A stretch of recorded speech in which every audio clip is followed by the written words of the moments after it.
Directed Mode for Totenreich is here, walking us through step-by-step of the main quest with objective markers and a description. But are these descriptions good enough to walk you through the main quest of Totenreich? Let's find out. Welcome everybody to Totenreich. We have turned on the objective indicators for this game, but before we get into that, we are running this Cerberus SMG with the Prestige attachment on, and as you can see, I have unlocked the Mastery Camo for the Warzone challenges. I know, for this brand new illicit camo event going on here. It is absolutely so easy to do in Warzone, at least in casuals, and the camo is absolutely gorgeous. I love this one. I hopefully will get Cherry Fizz, but that's not why we're here today. We're here for Directed Mode, which, if you don't know, is the game mode that walks you through all of the main quest Easter egg steps with on-screen prompts. Now, I could just run through this really efficiently, since I know some skips and some ways to make it a little bit more efficient, but today we are not going to be doing that. I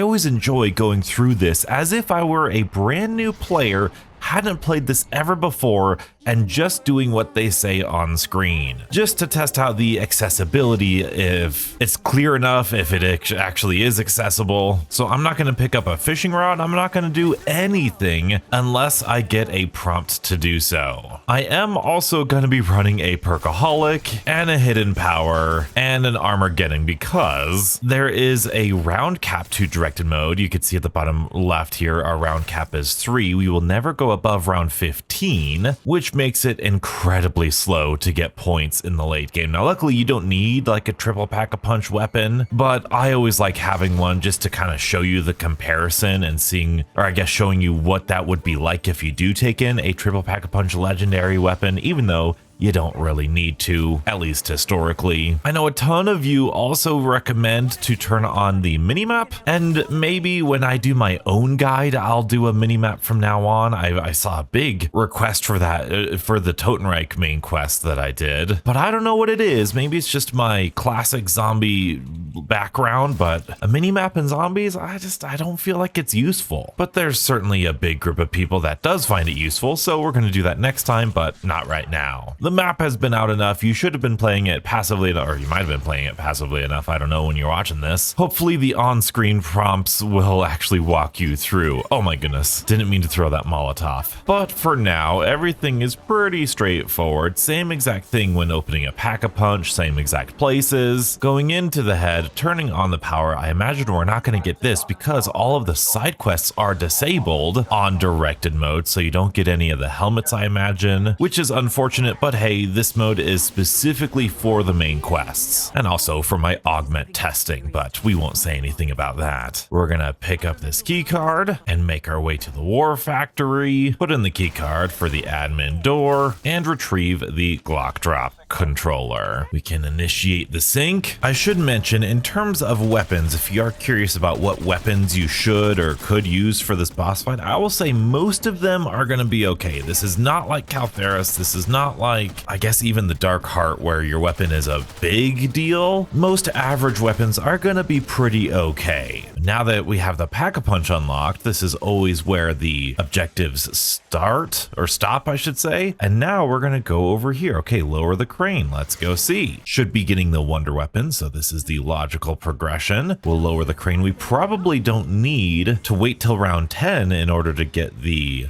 bear to spawn in, so this is going to be pretty interesting. We're going to jump and get the chain. Not gonna lie, never really actually seen where that's at, and I do think I'm gonna pop all of my gobblegums now. I know it's a little cheaty, but we're not here to like get fully set up. We're not here to really see how the flow is for all of this stuff. We're here just to see how the main quest is. So I know that feels weird, but that's what we're gonna do. Now that we've got the chili chunks, we're we're gonna have to go place it on the table over here. Very curious if this is gonna mess up the next round of anything, since that's kind of what it does in the regular mode. Like we might get a double frost zombie round here. All right, that's the end of round 6. Because we just placed this, are we gonna have to wait again immediately or wait till round 7? There's another frost round again. Let's go. That is expected. They're trying to streamline this and take away as many artificial barriers, and you know, waiting for the next frost round you don't really need to do when you can spawn in the next frost round whenever you want to. There's our Zursa. We'll go ahead and take care of that. Kill the Zursa, of course. And then I imagine we're gonna need to pick up the lantern. Yes, pick up the lantern. Yep, place this on the wall, and then we're gonna need to open this up. I wonder if this is gonna show us where the actual icons are, or if we'll still need to solve the puzzle. That'd be cool if it showed us where on the wall. That'd be really, really easy. Let's interact with this. Match the constellations. It does. It does, dude. That's so good. Oh, and it's actually pointing out which one it is. That's so nice. That's so nice. Can I collect you, please? No. It's those little details. It's those little details that I really, really appreciate, because that's what's going to get players playing the main quest and getting them hooked. Lowering that barrier to entry is wonderful. At least in zombies, right? Because everybody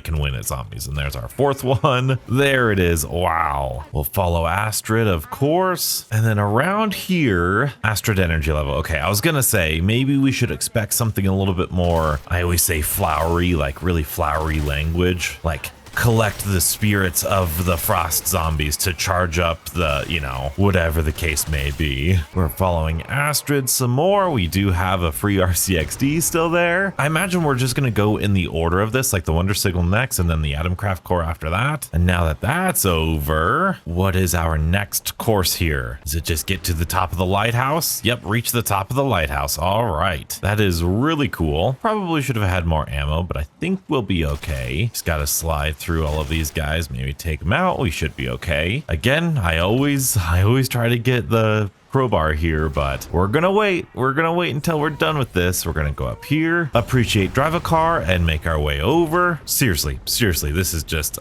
we've said it all the time, but it really is fantastic. Really, really wonderful. And then enter the lighthouse. And if you're in Cursed, you collect the little ammo thing there, but we have our melee wonder weapon. So after this, collect the crowbar right away. Okay, that's not bad. And I imagine, whoa, really? Use a Glocke drop and complete at least the first reward tier. That's different. We're not going to do the crowbar first? The crowbar is so easy. Interesting. It's also interesting that it says at least the first reward tier. From all of my playthroughs of the standard mode, you have to get the highest reward. So we're going to call this in. No, it is round cap, so maybe that's part of the reason why you just need the one. We'll see what this is. We'll go like that. We should do this really easily because we've got that legendary upgrade already. And then there's this one. I feel like that's at least one reward tier there. Yeah, there's another one because you've got the 2 lights around it. I'm afraid that we're gonna like not get enough kills or something, even though it only says the first tier. We're gonna do this one. Oh, good. And then out comes the uranium. Look at that. And of course, you give me a pack punch crystal, which I will use. Why not a lock shot and a monkey bum?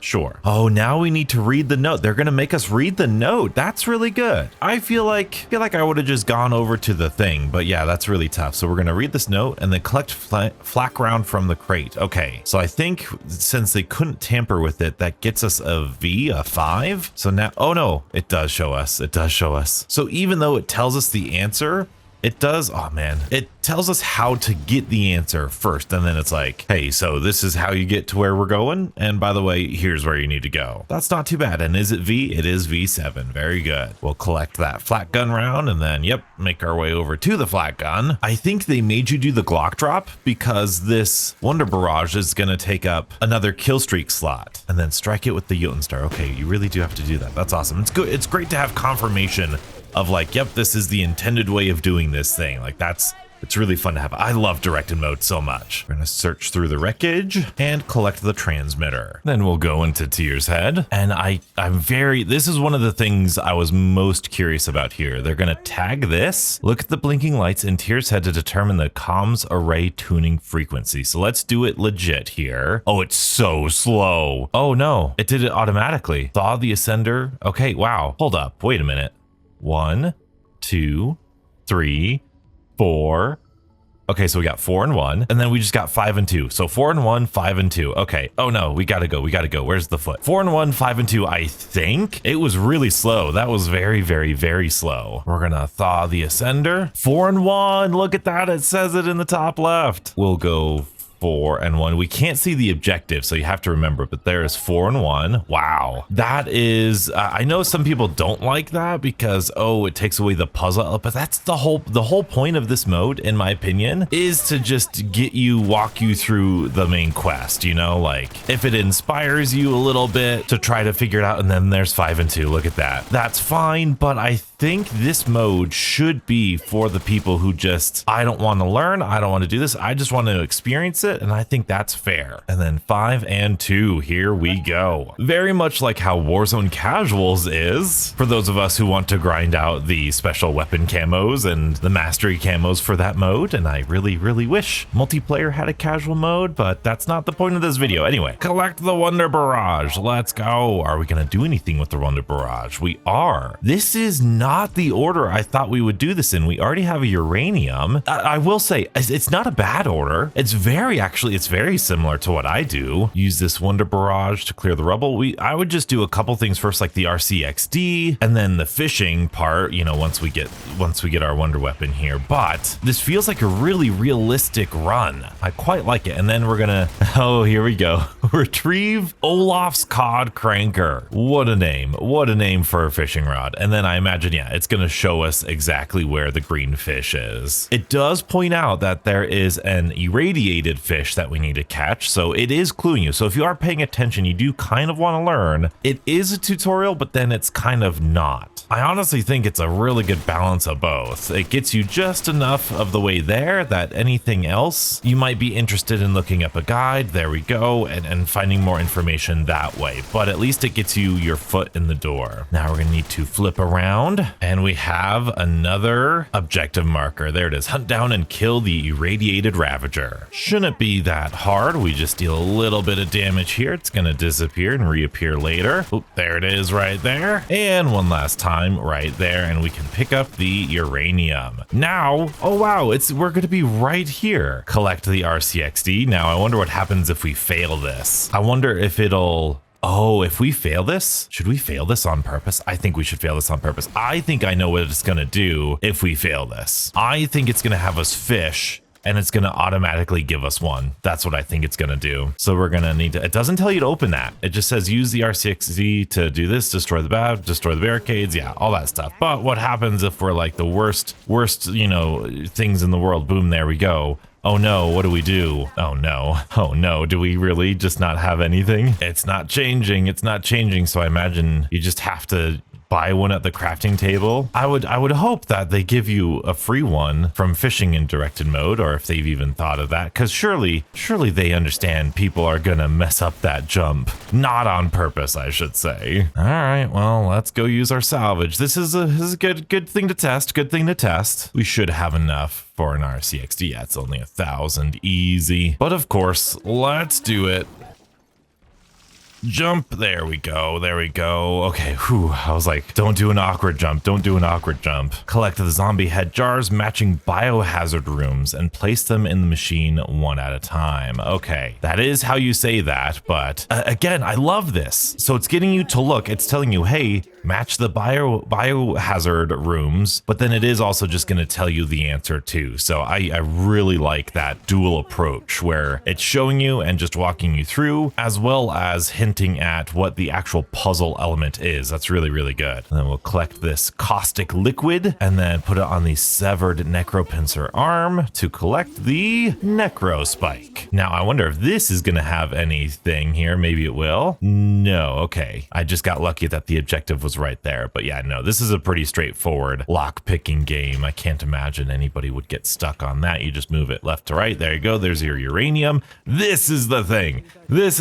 I was so curious about. How in the world are they going to explain this? Place the uranium samples at the Atomkraft core, but then how do you explain what this little game is, Treyarch? This is going to be so good. Oh, I'm so excited. Please, there we go. Use the Atomkraft dispenser to bring the core to the green zone using all 3 samples. Yes? Oh, I bet you it's just gonna show it. I bet you they're just gonna show it. Like, we're going to here, we're gonna pick this up, and no, you're not gonna show it? That is interesting. Wow. Okay, well, if you're here at this part of the video because this doesn't tell you what to do, for this mini game, you have all of these containers, all these vials, right? You need to connect them in such a way they don't connect diagonally, but you need to connect them so that way you fit 6 and 3 or 7 and 2. Now they have to be lit up. So like the 2 on the top left there weren't lit up until I put my one next to it. So that caused the 3. So now this just needs to be 6. 6 and 3 will get you in the green. 7 and 2 will get you in the green. But I am shocked that does not give you objective indicators to solve those puzzles. I think those things are really random. And so I don't think that, well, maybe no, because they need a solution, right? But there are multiple solutions. Oh, I love that puzzle, man. I really do. I think that's one of the most interesting Easter egg steps we've ever had. So hopefully that helps you, just connecting them so that way 7 of them and 2 of them are lit up, or 6 of them and 3 of them are lit up. Hopefully that makes sense. And we're gonna activate this generator. I think we should be okay. It's only around 11, so we should be able to do this. Usually I want like double pack-a-punch and all this thing here, but we just need to charge this and defend this. And then occasionally, I think it's every third of the way it's going to automatically shut off despite how well you've been defending it. Yeah, there you go. Objective updated.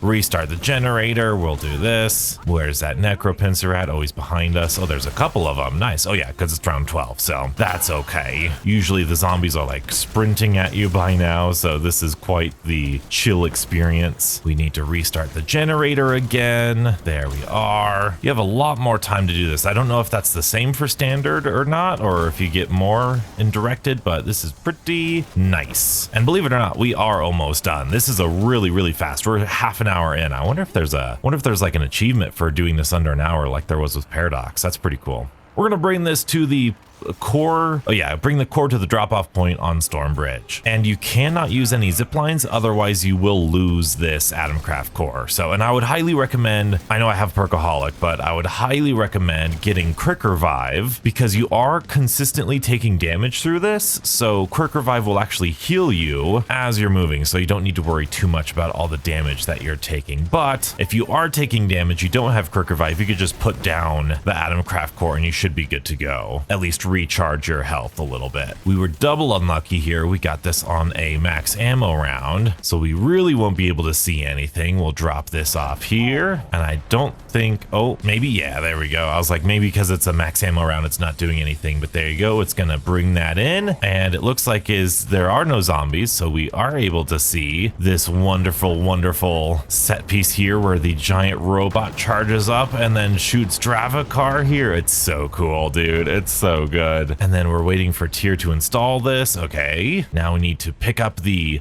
fallen Dravakar shard and place it on the fire spit. Our round cap is round 15, so that's good in terms of getting more zombies per round. We will go ahead and get our double pack-a-punch gun here, and we can bring this in the Vulture Aid room. We could place it down on the fire spit there and then ignite it with the Jotun Star. I think, did that do it? I think it did, yeah, and collect a Disciple Injection. Very nice. You always get a free Disciple Injection in here, even in Cursed, even in Standard. That's good. And then use the Disciple Injection to feed zombies to the fire. Now, I'm going to learn my lesson that we were trying to be taught with the RCXD, and I'm not going to waste this Disciple Injection. I am going to wait till the start of the next round, because I think we need 4 or 5 zombies to get fed into this, and we did not have that at the end of that round. And Disciple Injection. Let's do this. I don't think there's any indicator. I think we just need to keep going. I always like to be, oh wow, that took like 1 or 2. That was no more than 2. Wow, that's crazy. Got a monkey bomb. We got this, but because we're on round 14,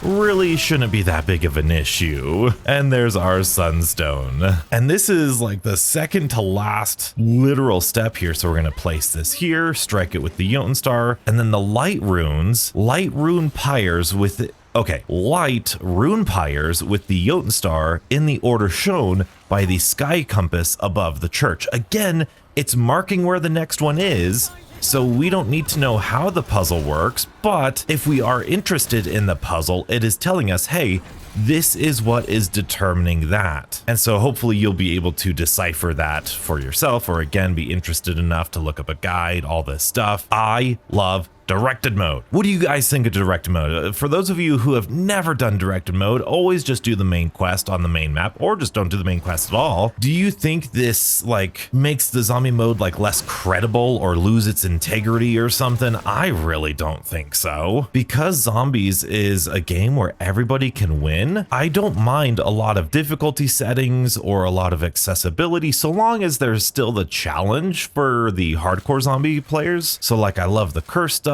I do wish damage scaling kind of ramped up a little bit faster, because sometimes it feels like the first 30 to 40 to 50 rounds are a little slow, but that could just be me getting used to it. I don't know. But I don't think this threatens or lowers the integrity of zombies at all. I think this is a good thing. And this should be our final pyre. There we go. And this should be it. Use the controls in Tyr's head to start the final fight. That is it. All we need to do is get tier 3 Pack-a-Punch now. This has been going so well. Again, because this is happening on round 15, you probably don't need to grind all the way to triple Pack-a-Punch, but I really like doing it. And just doing this felt like it took, yeah, like a good like 5 minutes or so, just grinding these round 15s just for triple Pack-a-Punch. Now, doing that for all the perks, all the armor, like, oh, no thank you. If I were you, I really wouldn't mind too much going in without triple Pack-a-Punch. At least I think. You'll see just how quickly we defeat Dravakar, I imagine.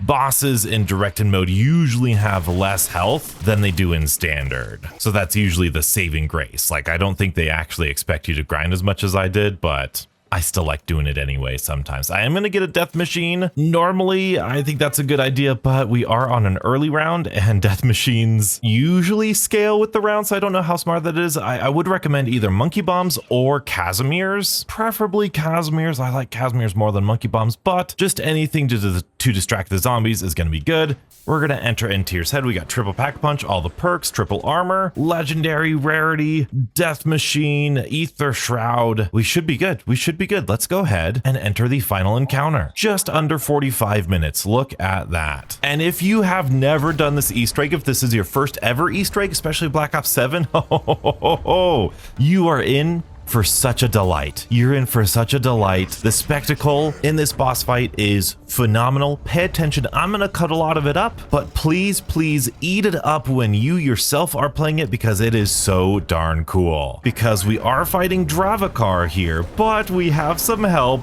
with Tyr, and it appears that our objective indicator is kind of stuck on that last step. That's okay. We can just appreciate this boss fight. And look at that Pack-a-Punch camo. That's so lovely. Oh, objective updated. Let's go. Aid Tyr by attacking Dravakar's weak points. And I imagine, unlike regular and cursed, that's right, there are no super sprinters. Doesn't look like there's any sprinters whatsoever. So we're gonna do this. We're gonna attack, and look at that. Less than half a magazine from a tier 3 Pack-a-Punch gun absolutely sells it here. So yeah, I think this gun is gonna be good enough. I think we're gonna have such a fun time with this boss fight here. Just look at this, helping this out. Oh, normally, especially if you're playing in standard, what I would do, I'm gonna give a little example here. I'm gonna throw a monkey bomb or a Casimir right up here, and then I will shoot Dravakar in his weak spot, right like so. And he's already dead. Look at that. Whew. And then by the time that Casimir explodes or the monkey bomb explodes, you should have most of your damage done, and you can kind of train up a little bit more just to finish him off. But after the second wave, we do get a little care package drop. Ooh, we get a death machine, but not a war machine. War machines are usually really good. And I don't know how a death machine is, so I will test it out here, because usually I do a death machine maybe with an ether shroud, but I wonder if it's actually going to be that effective because we're on such a low round. It doesn't look like it. It really doesn't look like it. Wow, okay, we might fail this. We might fail this. Let's get that one done. Let's get this one done. Can we do it? Can we do it, please? Yes, let's go. So death machine, not very good because we're on round 15. That makes sense. Good against zombies, not good against Dravakar. Oh my goodness, he's tasing him. I didn't even notice that. Now, don't worry if you fail any one of your phases here, like if you have too weak of a weapon happen, or if you were just too distracted by zombies or something, don't worry. What'll happen is Dravakar will like attack a spot, make it frozen, you have to kill the frozen enemies, and then just go again. It's really not all that bad. Same goes for any future phase. If you fail a phase, you basically just have to reset. Oh, do we got it? No, okay. So even though we won the first 3 phases, Dravakar is going to eventually overpower our tier giant robot here. Look at that uppercut. Whew. And if you are here for the final bit of this boss fight, or the second phase, hopefully I've got some tips and tricks that can help you out, because it really is pretty simple and really fun once you get it. So now during the second phase, I always like to sit in here, and now we're gonna need to silence the, oh my goodness, how do you even say that? So happy that we have a name for those frozen heads now, but the frozen heads here, we need to silence them, and I wonder, we'll turn on damage numbers. They are immune, so we need to throw something in their mouth, and I guess you're supposed to get that from the silence them sort of hint there. There you go. Oh, maybe not. We could do that. Maybe get that in their mouth. Very good. And I imagine these guys are gonna have less ammo, or yeah, less health. Look at that. So okay, bad example, because I probably should have shown you what happens if you fail that, but you need to throw something in their mouth. Usually like war machines are really good. All the zombies drop frag grenades, like they're going out of style during that, so frag grenades are also really good. If you have the wonder weapon, the heavy attack from the wonder weapon, the little projectile attack, that will get him to close its mouth, so that's really good. Oh my goodness. Okay, we are dealing so much damage here. We're dealing so much damage. We're gonna get close to the next phase because I do want to show you these runes here. So this is an H rune or an N rune. This is a random attack. Each of these runes have a consistent pattern. I know I just said that one was random, but they are consistent. So this straight line one, you could just dodge by laying down here. And then he's got an arrow attack, which is gonna home in on you. So you just move around consistently. That one will get you behind cover. So if you're in cover with those things, that will absolutely, oh good, I think we got him. I think we got him. So if you're in cover behind one of these rocks here, those arrow attacks will get you behind cover. So if you ever like, why are the rocks hitting me in cover? That's why. That's what's happening here. But we are at phase 2.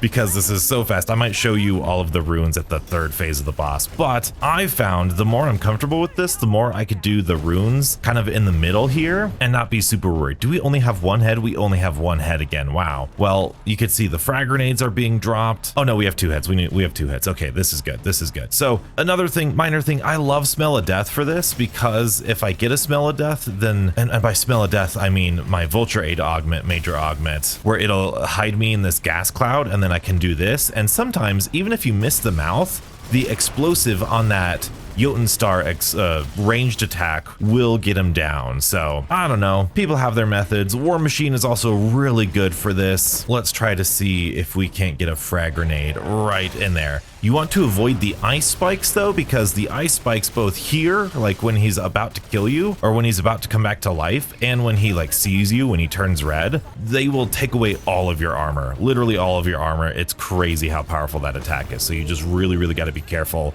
to avoid that. I've seen so many people be too aggressive. If you find yourself having a hard time against those heads, it's probably because you're too aggressive. I would just sit back here and then just very periodically like go in there, or sit back here and very periodically go in here just to get his attention or just to be close enough. You really shouldn't be in his area where he's attacking you with his ice all that often. You really shouldn't be. So anyway, now we've got our second phase. I think I'm just gonna keep doing this and I'll let you see. Okay, so we got the homing attack again. So we're just gonna very casually strafe, nothing too quick here. What's the next one we've got? We've got the straight line down, so we're gonna just lie prone. That should get us to the final encounter, or the final little bit. Yes, you'll know that it's the final encounter when his eyes glow red, and then you could shoot his face, and then he's all dramatic about it, and then it'll automatically launch you to the center if you don't already go, just like that. Make sure you unfreeze this if you need some more ammo. There's a max ammo. So this is the V attack. We'll strafe left and right for the Vs. This is all really fun. Wow, he gives you a lot of time in this. So this is the S attack. So you can just kind of move diagonally and just aim for the corners. You got to move a little bit more vertical than you can with these other ones. Again, we've got a straight line attack down. Love this so much. And then, wow, this is so easy. This one's the worst one in my opinion. These are slow moving attacks, and you kind of just gotta freeform it, but sometimes I always find myself getting hit here, but that was pretty good. We've got another V attack. think that's all of them. We did the arrows, we did the V, we did the line. I think we're good to fight this guy, right? I love this so much. This is good B-roll. Whoo, slide underneath. Once those things lock on, they don't home in on you, so you're free to move around those S's. But we're gonna take this guy out pretty convincingly. You could just hip fire if you've got a good build. It's really the area to shoot him is really big, so nothing too bad. Like I said, most weapons are gonna be good. It just requires a little bit of patience, a little bit of understanding of how exactly all these attacks works, but I don't think I got hit by anything there. And we can finish this off just like so. And oh no, he was gonna attack us, but Tyr is back, spoiler alert. And even if you have a little bit more of the red health bar there, that's perfectly fine. And that, my friends, is Totenreich done in under an hour, less than 60 minutes. I had gobblegums, but man, very fast Easter egg. One of the fastest Easter eggs, I think, in Black Ops 7. I don't know, how does that compare to Paradox Junction? Paradox Junction was pretty fast, but now for completing Totenreich in directed mode, you get this sick calling card, and you get this incredible Weaver skin where he's got this bucket hat, a beard, a pipe, he's got fish on his belt, a necroprincer claw right here, a spear, and I don't even know what this creature is. It looks like the head of a abomination almost, or like a Nova crawler.